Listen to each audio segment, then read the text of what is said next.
Well, thanks again, David, and thanks to everyone for joining. So we might just jump to the agenda slide if we can there, David, just a few slides down. Yep, we'll just stop there, thanks. So today we'll be keeping the presentation short and sweet and just give a few further background updates and highlights to the quarterly. But first up, we'll cover the financial highlights for the quarter, including revenue and receipts and our net tangible asset position, along with net cash flows and our R&D rebate. And then we'll move on to the latest addition to our product portfolio, being the Cherryco brand, and I'll give you some more background to that. We've been really pleased with the market response to Cherryco in the back half of last calendar year and into January. And then lastly, we will give an update on the latest developments in some of our key markets in Europe, but also some of the movements we're seeing in the US, and an update on Reset Mind Sciences. Jump to the next slide there. Thanks, David. Okay, so first up, the revenue and cash receipts. So as you can see there, we achieved 5.4 million of unaudited revenue for the quarter and 5.3 million of cash receipts. So this represented an increase of 25% and 33% versus the comparative period, but also a 13% and a 20% decrease respectively on the previous quarter. So the revenue decrease was predominantly due to an oil stock out during October, as we mentioned in the quarterly, and November, to delays from an input supplier, as well as the downsizing of the European customer ordering cycles over the holiday period. Cash receipts were also down due to lower sales and compounded by about $1 million in receivables. Encouragingly, though, we saw a really strong recovery in our oil sales in December, following the restock that the issue that we had back in October and November, and we've already received roughly $1 million of European and Australian white label sale orders for the current quarter. So that's been a really encouraging response. We also delivered our first shipment into Switzerland, and we're very close to delivering our very first shipment into Poland, which has been a long time coming. And both of those will be in this current quarter. We've seen really positive sales in our new Cherryco brand since its launch in December, which I'll take you through a little bit further on one of the later slides. Next slide, thanks, David. Okay, so the R&D rebate. So just the very next day after we released our December quarterly, we received the $5 million of R&D rebate. We'd previously factored the R&D rebate, so following the repayment of that, the company recovered a net amount of 2.8 million. This was our largest R&D claim to date and reflected a broad range of the R&D investments for financial year 2023, things such as our comprehensive genetic pipeline, which has resulted in the second largest portfolio of flowers now in Australia. And there's roughly another 20 genetics actually in the pipeline at the moment. So we're really seeing the fruits of that hard R&D work in the previous year. Also includes the sponsoring of the Quest initiative. It's important to note that this study is actually patient funded as well. So adds revenue to the company. And it's the largest ongoing quality of life study in the world. And the 3-month analysis results showed some really strong evidence of clinically meaningful improvements, in particular around health-related quality of life outcomes, but clinically meaningful reductions in pain and insomnia. And it also had some significant improvements in anxiety and depression. So those results have been published, and we're in the process of heading towards a 12-month results as well. So we look forward to announcing those. We've also been the largest supplier into the third year of the French pilot, with around 60 to 70% of the total sales inside that pilot, as a part of our R&D regime. And the last thing we've done in R&D is we've contributed a various amounts of products into university-led trials, both in Europe and in Australia. Thanks, David. Okay, so as this slide shows, our net, it's important to note on this is that our net tangible asset continues to be significantly above the company's enterprise value. And I'd also highlight our significant tangible asset position compared to its our long-term debt and share price. The company's asset base includes our Danish facility, which is the largest GMP medicinal cannabis facility in Europe. and larger than any other Australian facility that currently exists. We purchased that facility for 20 million Canadian dollars, with the original construction cost being more like 120 million Canadian dollars. The Danish facility is debt-free now, and while Australia's largest medical cannabis facility actually has $60 million worth of debt. So again, we think we're in a very, very good position, particularly as Europe begins to open up with that site. Next slide. Thanks, David. Okay, so our cash receipts were down, consistent with the reduced sales, as I mentioned earlier, and the roughly $1 million of overdue receivables, which were collected in January. Our operating costs were relatively consistent, given costs are fixed, other than a slight decrease actually in the distribution costs resulting from lower sales. And as a company, we continue to focus on improving cash receipts and reducing costs and growing our sales as rapidly as we can, as we really are pushing towards that cash flow break even. And certainly with the response we've had in sort of late last calendar year and into January, we're feeling really positive about that. Thanks, David. So the next one's quite a good segue. As I mentioned before, the focus for us has been with a fixed cost base, really driving sales and revenues being critical. And so a big chunk of last year, our marketing team worked incredibly hard on building out a new brand called Cherryco. And we're really pleased with the launch. And the brand itself is designed to address the growing market segmentation in the Australian medicinal cannabis market, and in particular the demand for lower cost flower products, which our Little Green Pharma products were sitting at more of a premium end. With the introduction of Cherryco, Little Green Pharma now has, we think, the second largest flower range in Australia, and that's in a market where flower sales represent 75% of the sales currently in Australia.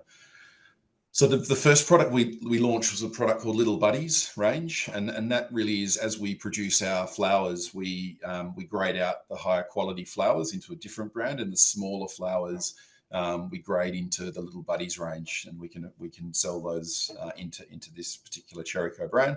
And we have up to 6 new high THC indica and sativa flower products, and they're sold in larger bag sizes with a really appealing cost per gram price.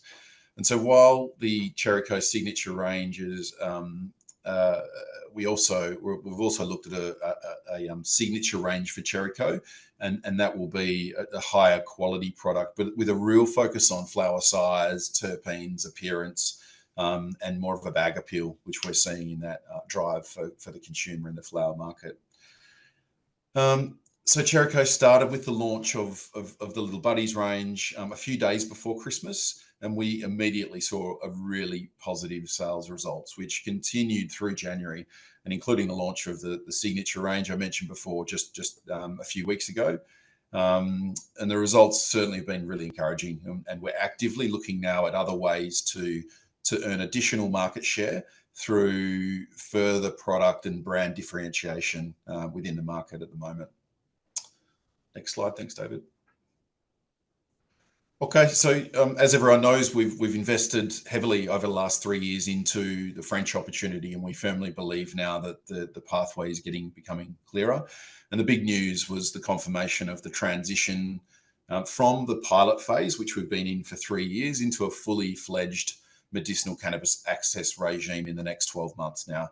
So it starts with a 9-month transitional period, and followed by it's a so-called ad hoc supply authorization period for qualifying products only. So we think that will limit the number of suppliers into that market, which will be a great outcome for us.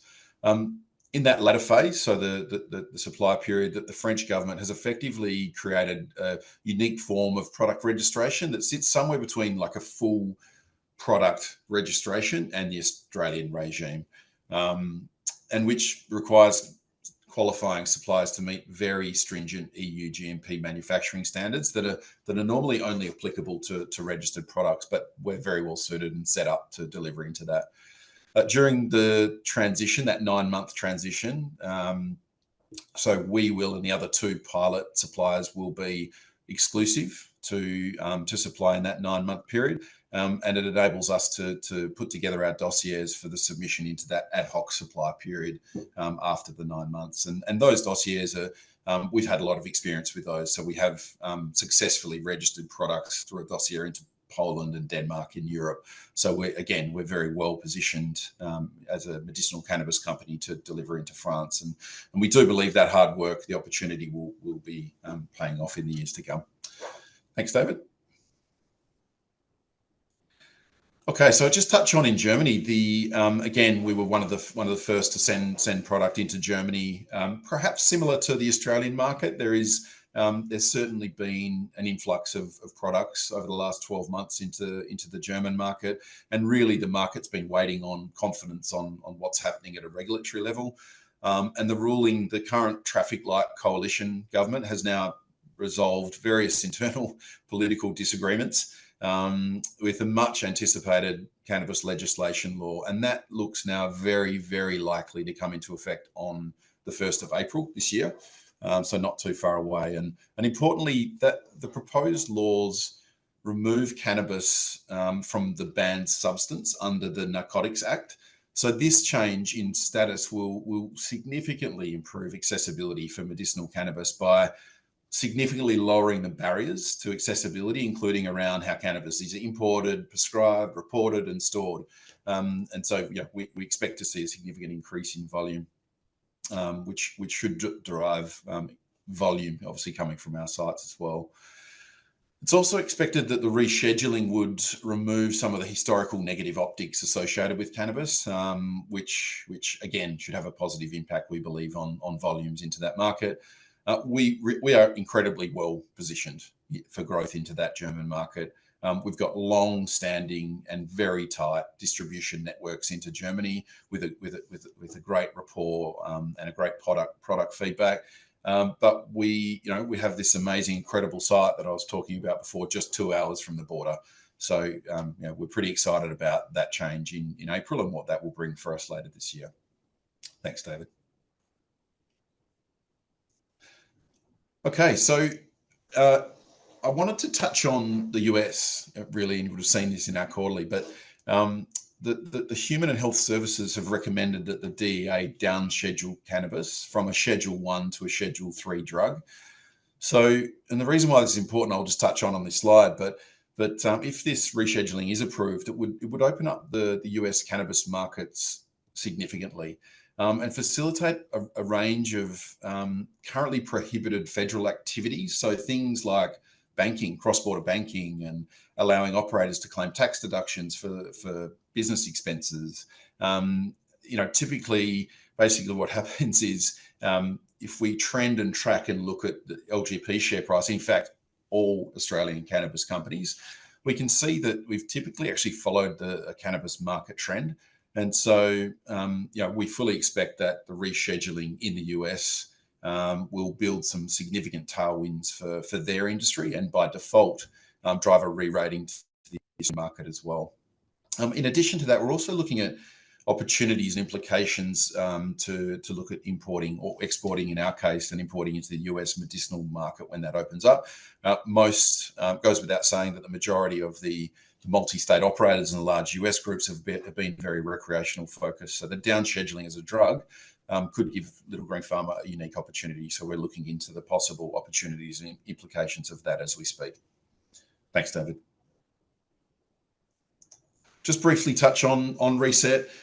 So we're really well advanced and pleased to announce that the launch of the psilocybin trial at Harry Perkins Institute has launched, and it's been well over 2 years in the making. So it's a very, very exciting opportunity for the company.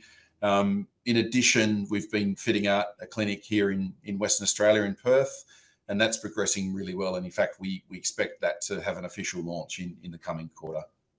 Thanks, David. Finally, I'll just touch on this slide. So just a quick glance at our corporate arrangements, noting that our market cap at around $43 million, I think, and our enterprise value of 38 million. So, and with Thorney Investments and Hancock Prospecting, the company's two largest shareholders, followed by Fleet to Solomon at 7%, and a total board ownership there of 12%. The reason why I identify those few shareholders there is we really have a strong alignment between the executive and the board and the company's success. So we're all driven for shareholder success. I think that was the last slide there, David. So thanks to everyone for listening today. Just a good opportunity to present where we're at, and I'd like to give everyone the opportunity, as David mentioned, to jump in and ask any questions. So whether it's on the quarterly or LGP more generally. So hopefully, David, you got a couple of questions while we're going through the slide deck there. Thanks, Paul. Yeah, we did get a number of questions come through, so we'll get through as many as we can today. Great presentation, great quarterly. Question for me, how frustrated, I suppose, are you that the company is clearly achieving strong growth, strong success, and is really touching on that profitability point, but is sort of caught in the ruck, if you like, of the ASX listed medicinal cannabis companies that are all sort of grouped together at the moment and not necessarily seeing the benefit of the hard work? Oh, look, yeah, it's frustrating, David, and I think it's a good question. For us, the focus it's really siloed our focus into driving sales, managing costs, and really driving the business into cash flow positivity. We do think this market will represent some opportunity. I think at the moment there's maybe 800 plus flower brands in the market, and we know that that's not a sustainable model. So we take the view that there will be a number of companies and products that will drop out of the market in the next 12 months, but we also see opportunity there for consolidation inside this market. So we're actively have said a number of times now that we're looking at opportunities in this space. And we do believe that whilst frustrating, we see a silver lining to that opportunity. And like I mentioned in the US slide, it's interesting to track and trend other markets and to see how our market has responded across the board. So we feel that globally there's a bit of a tailwind starting, and we feel that we are very well positioned in Australia and in Europe to not only capitalize but to be a part of, to lead that consolidation pathway. And to benefit from the global tailwinds that we think are coming. Just touching on that a bit further, and a good question's come through. It appears that clearly the company over the last sort of 12 to 18 months has focused heavily on debt reduction and ensuring it had a strong balance sheet. Do you think that'll prove to be a beneficial move over the next 6, 12, 18 months? Yeah, absolutely. I think for us there will be opportunity, like I mentioned in the last question, and I think having a very strong balance sheet to look at opportunity will make a significant difference. So that was a concerted effort for us in 2023, was to absolutely focus on some of that debt.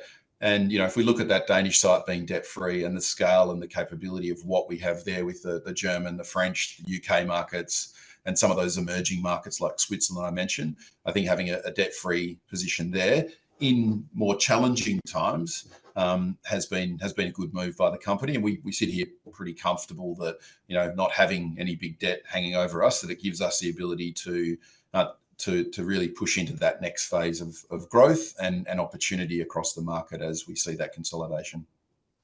As you touched on, LGP's strategy has always included a big push into European markets. However, the bulk of LGP's revenue, as the quarterly's just demonstrated, still comes from Australian sales. Are you surprised by the slow revenue growth in Europe? Oh, look, yeah, that's definitely slower than what we were hoping for, but they're emerging markets. So, what we've seen in Australia, we're seeing in some ways some a repeat of those similar markets. So it wasn't just a straight trend of growth in the Australian market, and it won't be moving forward.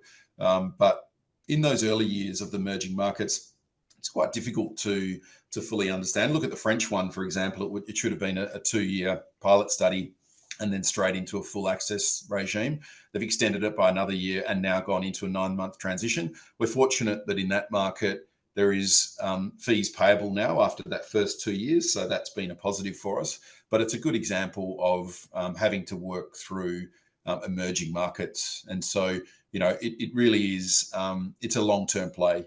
We believe that our product, our brand, will stand the test of time, and we believe that there is a significant market. In fact, we don't believe, we know, we can see here in Australia, we see the volume of patients now, we see the volume of doctors accepting medicinal cannabis, and so we know that will repeat into new markets, and we think that we're just incredibly well positioned in some of those markets. Slower than we'd hoped, but I think the long term we're very well positioned.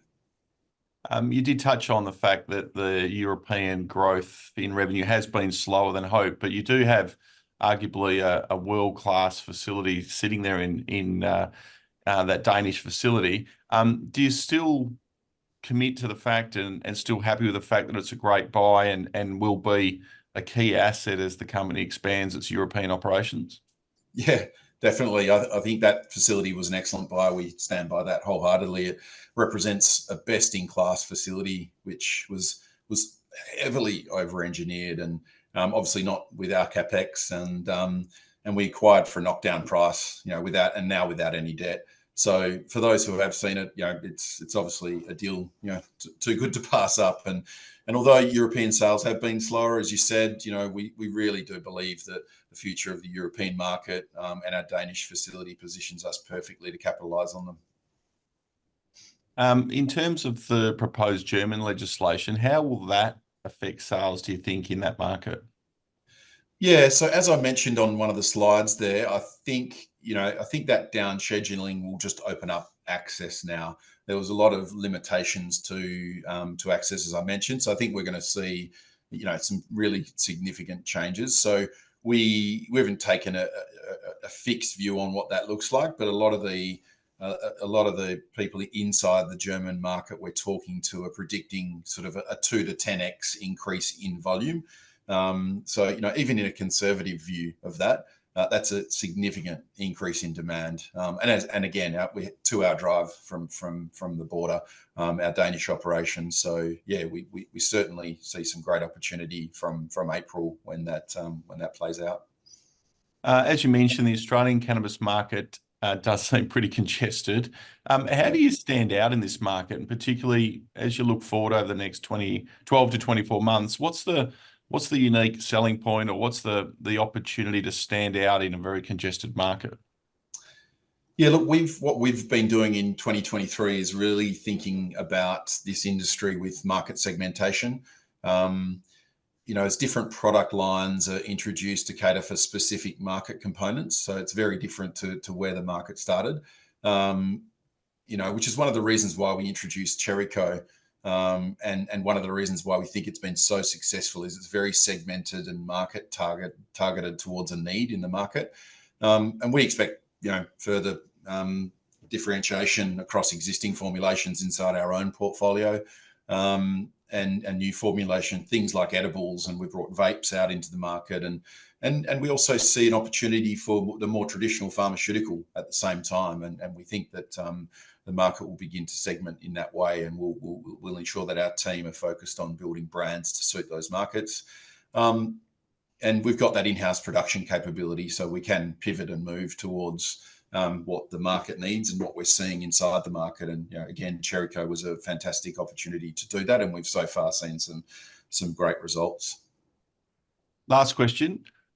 Clearly delivered a strong quarterly in the most recent quarter completed. What's the focus for this quarter coming up that we're now well and truly in? And what do you hope the end result will be for the quarter? Clearly not wanting to put any projections out there, but what do you think the focus will be for this current quarter? Yeah, look, I think this quarter and our long-term focus and strategy really has been unchanged for a long period of time, which is, let's really hone in and focus on getting the company to cash flow positivity. So that will remain an absolute focus for us. And, we're confident, as I mentioned before, with what we've seen with the launch of Cherryco, and some of the rebound we had in December. So that's an absolute core focus. While we explore and exploit those opportunities into the European market. So I think we're going to see, we'll begin at the back end of this quarter into the next quarter. There'll be a lot of talk about the German market. We think what's happening globally, the tailwinds in the US will change. And as a company, we continue to explore those opportunities. Australia will work on market segmentation as well. So we whether it's next quarter or the one after, you'll begin to see some new things that we've been working on in the background for a long time that we think can replicate the success we're seeing in Cherryco. Well, that's got us through all the questions, and we're pretty much right on time, Paul. So thanks for a great presentation. Thanks for wrapping up the quarter results beautifully and for answering the questions that came through today. Thanks, David, and thanks to everyone for joining. Appreciate your time. That ends today's webinar for Little Green Pharma. Remember, a copy of this presentation has been lodged with the ASX, and if you'd like further information about the company, please go to the company website, www.littlegreenpharma.com. Thank you to you for tuning in and listening to the presentation, and Paul for your presentation today. Have a great day, everybody.